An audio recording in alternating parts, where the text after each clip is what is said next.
Now, the rest of the story. Once upon a time, there was a man who remembered everything. A Russian journalist named S.V. Shereshevsky.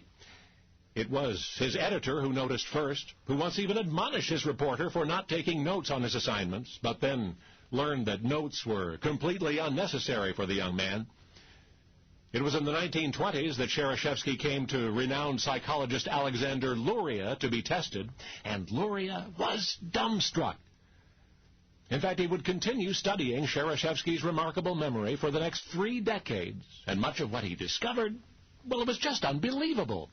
For instance, Shereshevsky, could memorize a list of words, a list of any length, could memorize it instantly, and then recall it perfectly 16 years later.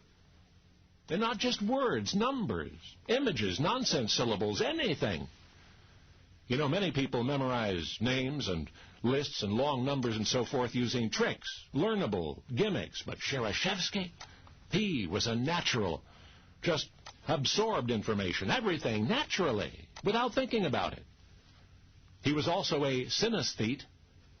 That means he could not merely see or hear or smell or taste or touch. If he did one, he would somehow experience all of them together. To him, the visual image of a fence might taste salty and feel rough and even make a piercing sound. Someone's voice might sound yellow and crumbly, while that of another could send black flecks swarming before his mind's eye. And yes, of course, that presented occasional problems. For instance, he could not comfortably read and eat at the same time because the taste of the food would drown out the meaning of the words. But his inborn memory system worked.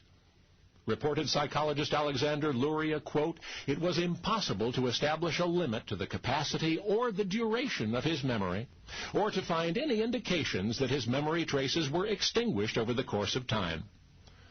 And so powerful was his imagination that he could even control his pulse rate simply by envisioning himself running. Or he could alter his body temperature at will just by picturing an ice cube in the palm of his hand. But there was one thing Shereshevsky's brilliant mind could not accomplish, something that quite nearly drove him mad. And by now you ought to have guessed what that was. You see, the good news was that Shereshevsky remembered everything. But the bad news was that Shereshevsky remembered everything. And try as he might, he couldn't undo it. He would take the numbers he'd memorized, and he'd write them down on pieces of paper, and then he'd burn the paper in the fireplace, only to see the numbers hovering over the embers. So an imperfect memory is a blessing as well. Something Keats called forgetfulness divine.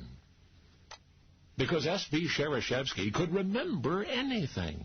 Problem was, there was nothing he could forget. A haunted genius, history calls him, and that was so.